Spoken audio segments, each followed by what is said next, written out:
everybody. Welcome back to the 30 Minutes of Fame podcast.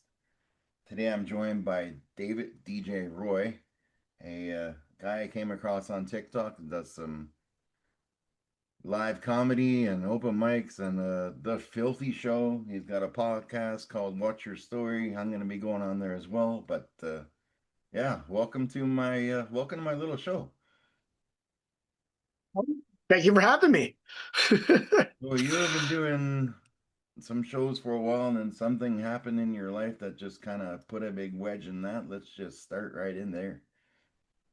Okay, well, I think it was the year was 2013.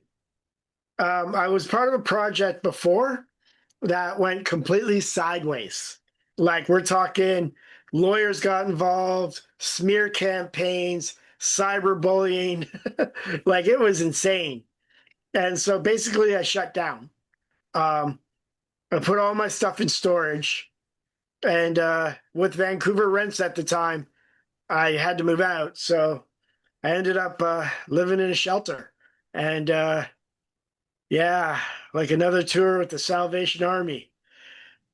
Again, the only army I will pick up a rifle for. The only army I will pick up a rifle for again.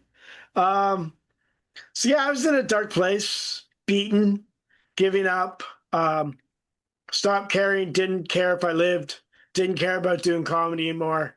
The scene in Vancouver pretty much alienated me and um, blacklisted me for this project.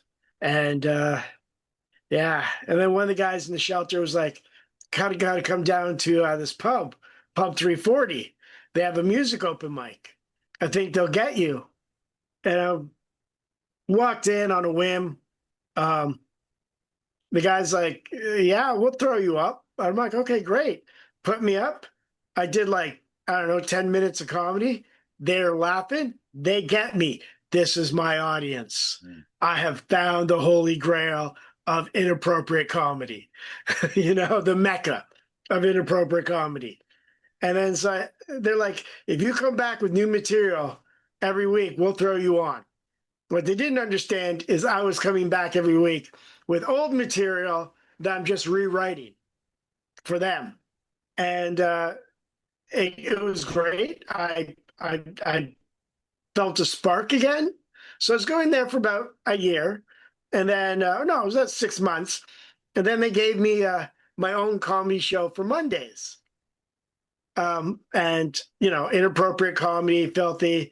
It was good for a bit. And then I added a guy with a guitar, a person with a guitar at the end. More people showed up. And then they moved me to a Wednesday. And I'm like, okay, we're building up following. And then they moved me to Thursdays. And so I added comedy, music, and a burlesque act. Surprisingly, naked girls bring people out. So that was good. We built a following. And then they gave me weekend dates. And that's when I started adding punk bands at the end. And that was packed. And then we kept moving it to like throughout bars, like 3 locations in downtown East Side in Vancouver, which is great. Big following. Had a blast. I have like so many stories from it, like just insane stories. Like someone tried to rob the cash bar, and the guy doing the door that day taking the money, all you hear from the stage is bang and then change going everywhere. Because he tried to rob it, wrestled it, grabbed it out of his hands and hit him with it. The guy trying to rob the cash box. And all you hear is change go everywhere. And yeah, I ran for 5 years. Great gong shows of stories. Like a drummer showed up for sound check, one of the bands. A drummer showed up. And then she goes, I'm going to go home, take a nap. Because they're the last act. We had like 3-4 hours before they were on. Yeah, you live around the corner, go take a nap. Well, she never showed back up again. So one of the bassist boyfriend who goes to rehearsal is a drummer in another band. So he steps in and kind of wings it through the set. But long story short, everyone had fun. And next time I booked that act, when the female drummer said, I'm going to go home and take a nap, I handcuffed her to me. It was like, you get to see what I do while you're at home taking a nap that you screwed up. So she went around. She was like right on my left arm. She's like walking. I'm walking handcuffed to her, so she could see what she put at risk. And yeah, I mean, that was the most brutal thing we ever done. The weirdest would probably be we had a polite heckler. One of the female comics was kind of being um, defamation to herself. She was making fun of herself. And one of the hecklers, heckler guy's like, "Oh, sweetie, you're too beautiful for this. You're too nice." And she's like, "You're not my show," you know? And that was the most polite heckler I've ever seen. Uh, I one time got heckled by a Thousand Corpse clown, and the irony was not lost on me. One of my rules was no narcotics or drinking until at least 3 songs in. That way I have coherent bands. Well, one band's like, Deej, we've done 3 songs, and does a rail off the speaker. And then I'm like, I'm standing beside the manager, and the manager's like, hey, you bring a lot of business in. I didn't see anything. I saw nothing. I saw nothing. And yeah, that was like 5 years of my life, that kind of chaos. Now, And I miss it dearly. did you ever combine the burlesque with the punk band? Because to me, that just sounds freaking awesome. Yes. Well, my kind of partner in crime, like my yeah, my partner in crime would be the best way to put it, was Bloody Betty. And you can find her on Instagram as the real Bloody Betty. And she's a burlesque performer, burlesque, like dark, bloody, kind of evil, dark stuff, right? Like Halloween is her Christmas. Um, and she also does a lot of, like, she fronts a lot of punk bands, cover bands. So there's a BB Allen band, which is like a cover of Gigi Allen. Yeah. And Fuck Guns, which is a cover of the Sex Pistols. And yeah, her original song band is Daddy Issues. But she dresses up very burlesque and when she performs, and yeah, she is best. So that was the closest we came to combining them. I noticed you mentioned taking up a rifle for a Salvation Army. It's kind of funny you mentioned Yeah, it because my parents were Salvation Army ministers for 30 years, so I grew up in the Salvation Army. yeah, I got family that works at the rehab centers there. A lot of people that I've had on here that have talked about recovery seems to be one common theme that the Salvation Army is so involved with recovery and changing people's lives. So that's kind of yeah. cool. Well, see, thing is my problem wasn't drugs or alcohol. My problem was insane rents in Vancouver. Like I had a job. Here's the irony. I was working at First United Church on Hastings. And then for like due to a renovic, I was homeless for like 3, 4 months and staying at the new Salvation Army on Homer Street, like I think it was the Beacon or Belkin, one of those. And it was nice. Like the paint was still wet. That's how new it was. Like you touched the walls and it was still sticky. But yeah, without them, a couple of times I found myself in a rock and a hard place. And you know, what's their slogan? We give you food, shelter, and dignity, and that is real. Mm-hmm. Like people hate on the Salvation Army for like their beliefs with homosexuality, and I'm like, hey, you know what?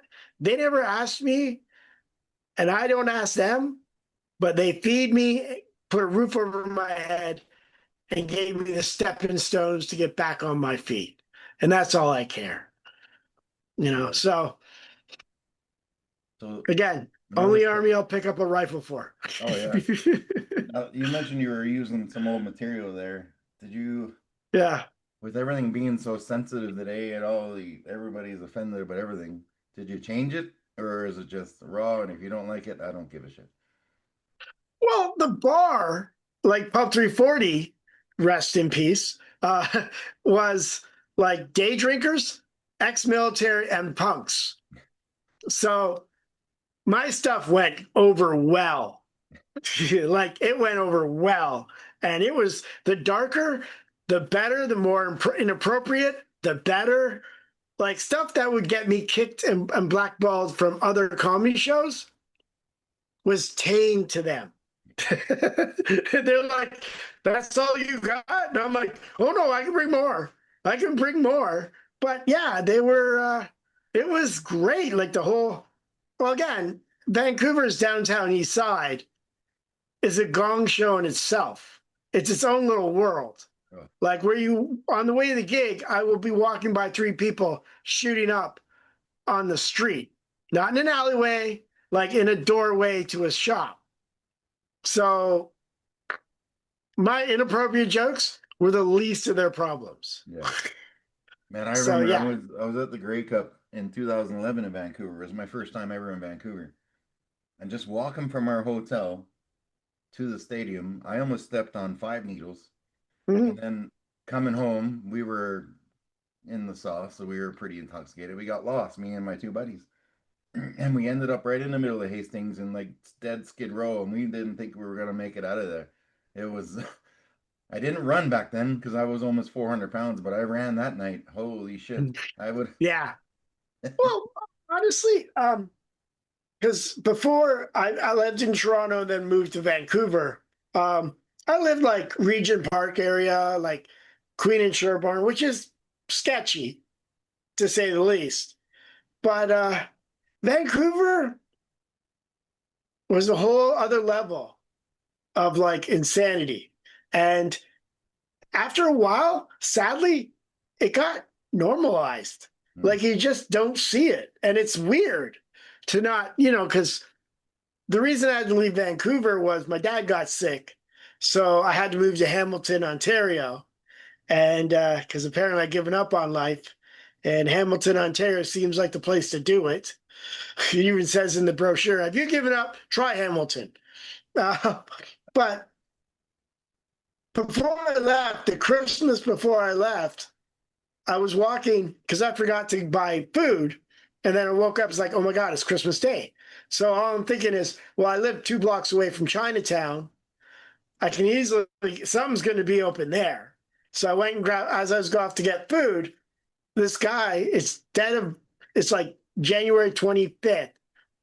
The guy's sleeping in the doorway, no shoes, a thin blanket, and like holding on with a thin summer coat.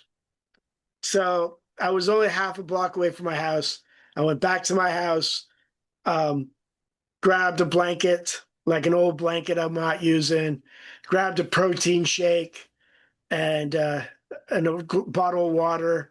And as I came back, I threw the blanket over him, put the bottle on that. He's still sleeping. I just threw it on that and just went and got my food.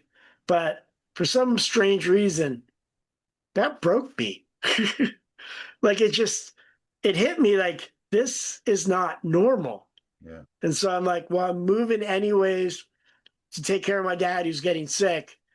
I just got to get the hell out of Vancouver. Like I got to get out of Deets because it's killing me. And It's happening. yeah, it's a I lived in Calgary for 10 years and I lived pretty close to downtown.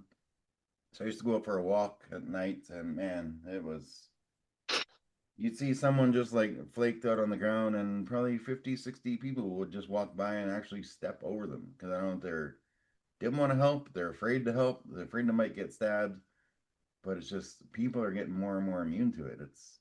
it's yeah, it's sad. Like I mean, it's weird how dull like you can be um unfazed by it after a while, Yeah. right? Like I remember living in Toronto. Well, here's another thing about Vancouver is the woke people you were talking about will step over a homeless person to tell me my jokes offend them. And Yeah. I'm like, really? You stepped over the real problem, not me, the real problem. And then in Toronto, as I was saying, it was just go, go, go, go, go all the time. Unless it involves you, you don't care. No. So, it's just, yeah, it's a sad state of affairs.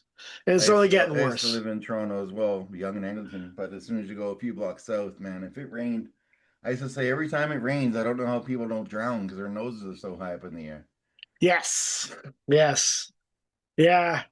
And you don't realize it until you leave Vancouver. Like it took me like almost 6 months in Vancouver to stop to realize there's other people in the world. Because you're so focused and so self evolved in your own shit that you're all like, I got to go to work. I got to work another job to pay my rent. I got to do so. You're so entrenched in your own head that once I got to Vancouver after like 6 months, I'm riding the SkyTrain there. I look up, I'm like, oh shit, that's a mountain. And I was just like, holy crap, this place is beautiful. It took me 6 months to realize that. You know what was funny though as well? When you get close to that stadium downtown or the hockey arena, that Yeah. neighborhood right around that whole square is immaculate. You could eat off the sidewalks. Yeah. But And then but you go go one one block block north over. Yeah. and it's like, what the? Did I just step through a warp, a time warp or something? What the hell is this? What I loved is the tourists. They'll get off the cruise ships, right?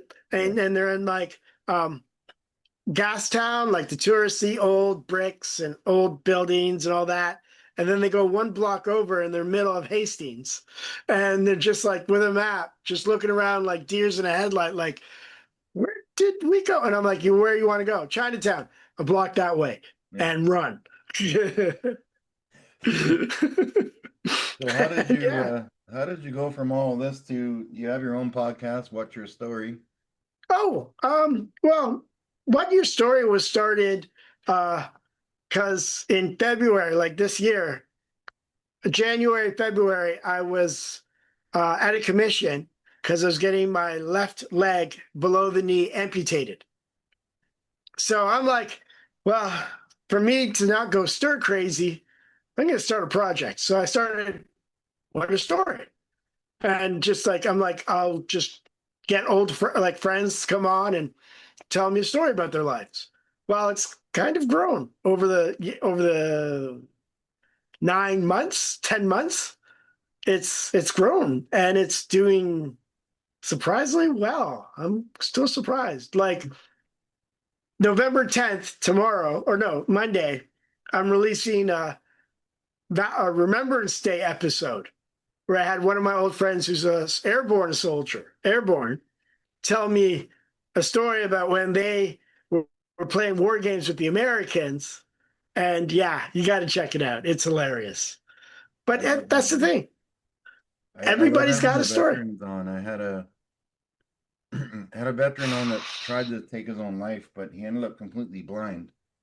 But Oh, the amazing thing is this guy taught himself to code. He designed an app for blind people. He does mountain climbing and jujitsu, which I can't figure out in my mind still how to do that as a blind person, but and he competes against people that can see.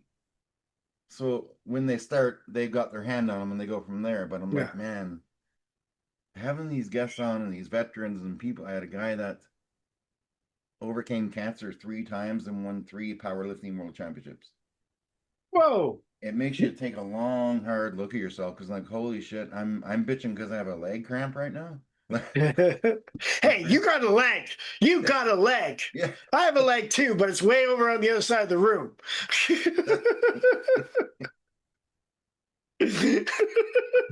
that's awesome. I love the sense of humor. I had a blind guy comedian on who just blind guy comedy. He's in Red Deer, and the first thing he said to me when I had him on my show was, I got a gym membership, but I quit because I couldn't see the results. And holy shit, I laughed so hard at that, and it was The thing is you gotta laugh or you're gonna cry. yeah, So you got the option. Like I have one bit, I don't know if you've heard it. It's like the suicide helpline bit Yes. where but the sad part is that's based on truth. Yeah. Truth. Like I had a bad day.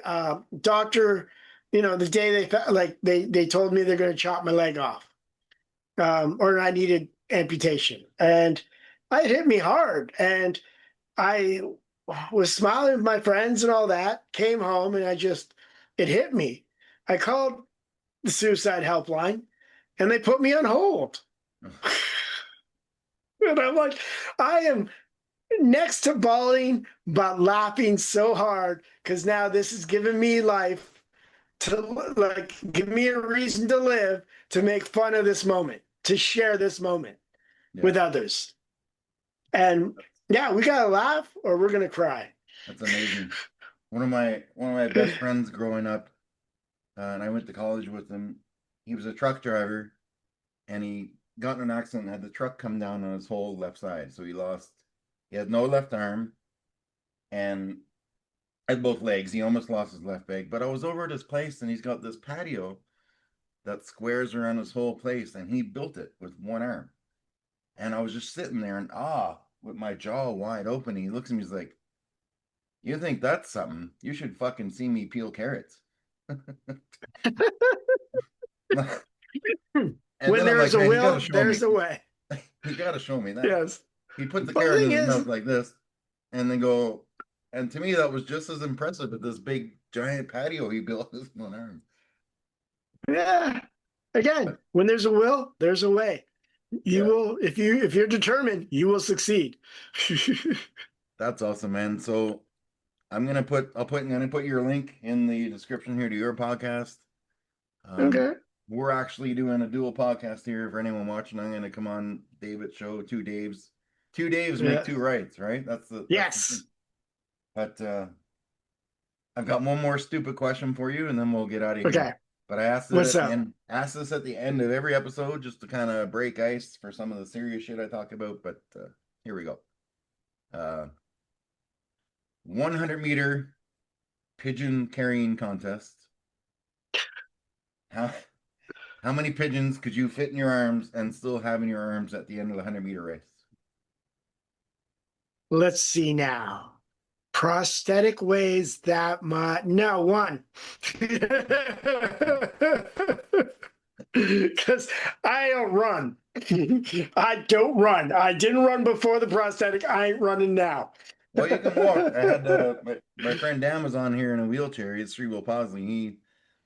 His question. He was prepared for the question as he knew it was coming. So he was just gonna stuff them all in his wheelchair and just.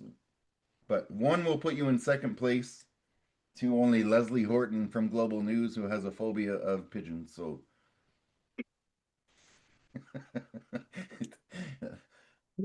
that's a silver medal in my books. Pigeon do to her? What did the pigeon do to her? I Why don't she I got a didn't go phobia? there. I didn't go there. Canada geese and pigeons she has a phobia of, but Canada geese I can understand because those things are evil.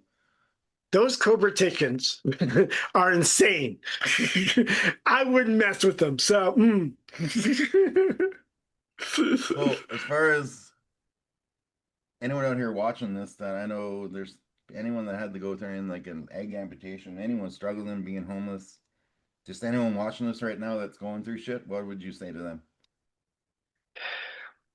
a moment, a moment of sadness should not. Just, it's only a moment. It will pass. Not that I'm downplaying your emotions, but think of tomorrow. And if tomorrow seems dull or like dark, think of the day after. Because how are they going to, if you take your life, how are they going to explain? Think about how people will explain it to your nephews and nieces and kids that like, you couldn't carry on. I mean, it gets dark, but you can't bow down. You got to keep fighting. And that's sometimes I have to take my own advice. I love it. It's a hard life. I love it. Yeah. All right. Anyone watching this, if you've got a open sense of humor and aren't easily offend at all, go check out David's Instagram and TikTok for some of his comedy clips. Check out his podcast. Check out his website there. I'll put everything in the description and all that cool shit my daughter tells me to say, notifications, bell, like, subscribe, all that stuff. But Yeah. thanks for coming on with me, man. We're gonna have a chat on your show and we'll go from there. Sweet. Looking forward to it. Yeah. And if you're See, out there struggling, watch this. Just reach out to someone for help. And like David said here, one moment at a time, 1 minute at a time, one day at a time. You yeah. can get through anything.